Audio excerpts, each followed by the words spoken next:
Прошлое – это наши воспоминания.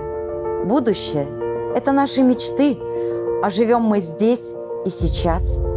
И поэтому давайте не будем оставаться равнодушными и проявим социальную активность во благо нашей большой многонациональной страны.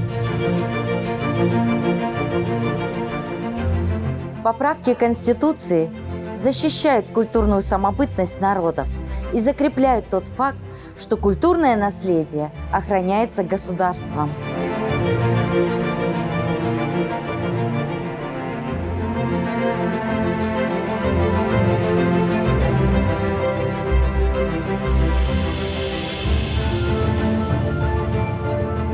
Это наша Родина, наша Конституция и наше решение.